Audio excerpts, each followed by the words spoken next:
In the heart of the vast, endless ocean, where sunlight barely touched the seabed, lived a mermaid named Nerina. She was a creature of the sea, yes, but also a dreamer, with a heart full of dreams that stretched far beyond the coral reefs she called home. She lived in a magnificent coral castle, a structure built by her ancestors with her loving family deep under the ocean's surface. It was a place of warmth and safety, but Nerina yearned for more. Her scales shimmered like pearls, catching the faintest light and reflecting it in a dazzling display. And her laughter, oh, her laughter, was as bright and cheerful as the sunbeams dancing on the ocean floor, a melody that echoed through the underwater kingdom. Nerina loved to explore the vibrant and bustling coral reefs that surrounded her home. She would swim gracefully through tunnels of colorful coral, her tail swishing behind her like a painter's brush, leaving a trail of shimmering light. She made friends with all the sea creatures, big and small, shy and bold, from the tiniest starfish clinging to the coral to the biggest whale, whose songs echoed through the deepest trenches. Every day Nerina would sit by her window, a natural archway in the coral, and look up at the surface. She would see the sunlight sparkling on the water, creating a mesmerizing dance of light, and wonder about the world above, a world she only knew from stories and legends. What did it feel like to breathe air, to fill your lungs with something other than water? What did the land look like up close, with its strange and wonderful creatures? Nerina's sisters loved their underwater world, content with their lives beneath the waves. But Nerina felt different, a solitary current in a sea of sameness. She longed to see the human realm, the world beyond the waves, a world of sunshine and secrets. She dreamed of walking on land, feeling the sand between her toes, feeling the sun on her face, warming her skin with its golden rays, and breathing the air that humans breathed, a taste of the unknown that called to her adventurous spirit. "Why do you always stare at the surface, Nerina?" her sisters would ask. "There's nothing up there for us." "But there must be something," Nerina would reply. "I can feel it in my heart." One day, Nerina found an old book in her father's treasure chest. It was filled with stories about humans and their world.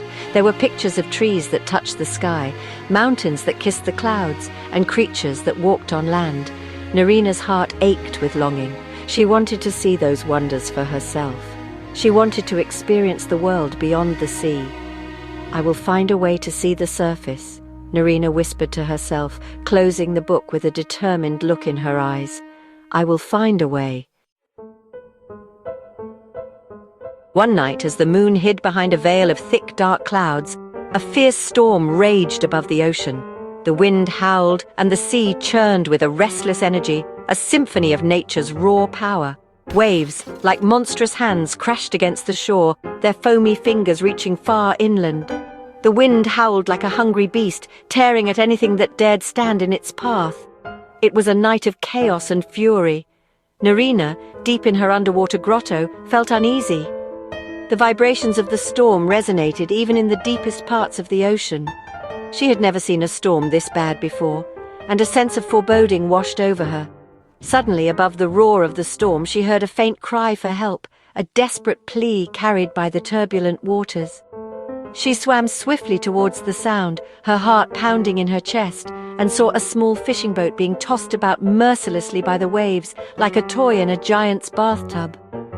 A young boy, about Nerina's age, clung desperately to the mast, his small hands white-knuckled, his face pale with fear as the storm threatened to swallow him whole.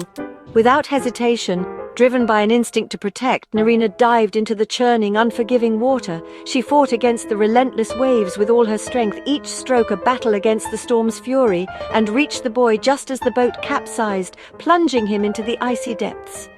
Nerina held the boy close, shielding him from the worst of the storm, and used her powerful tail to swim towards the distant shore, a beacon of hope in the raging darkness.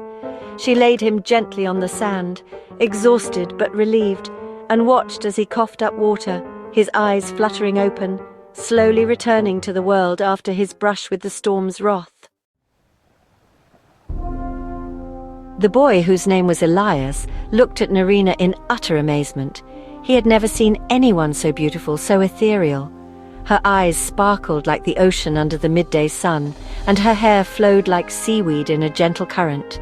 He was captivated, completely lost in her otherworldly presence. "You saved my life," he whispered, his voice barely audible above the crashing waves. He reached out a tentative hand, as if afraid she might disappear. "You're a mermaid." It was a statement, not a question, filled with awe and disbelief. He couldn't quite grasp the reality of what had just happened. Nerina smiled shyly, a blush rising on her cheeks.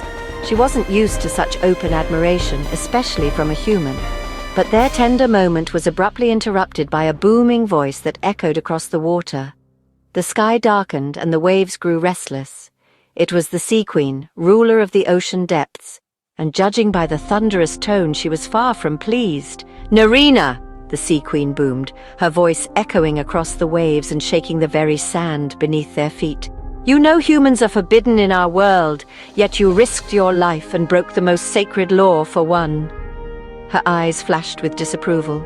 Nerina trembled before the Sea Queen's immense power, feeling the weight of her transgression. The air crackled with energy, and she knew she was in serious trouble. But he was drowning.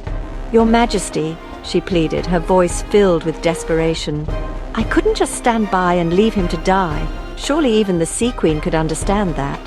The Sea Queen's stern expression softened ever so slightly, a flicker of understanding in her eyes. "Your compassion is admirable, Nerina," she conceded, her voice losing some of its harshness. "But the law is clear and cannot be ignored. To repay your transgression, you must complete a task, a challenge that will test your loyalty and his heart. You and this human boy will have one day together on land to explore his world and one day in the sea to experience yours. At the end of it, he must make a choice, a decision that will determine both of your fates. He must choose where he truly belongs. If he chooses the sea, embracing the unknown and leaving his old life behind, he becomes yours to keep, bound to you forever. If, however, he chooses the land, clinging to the familiar and the life he knows, you must return to the ocean alone, forever, bearing the weight of your sacrifice."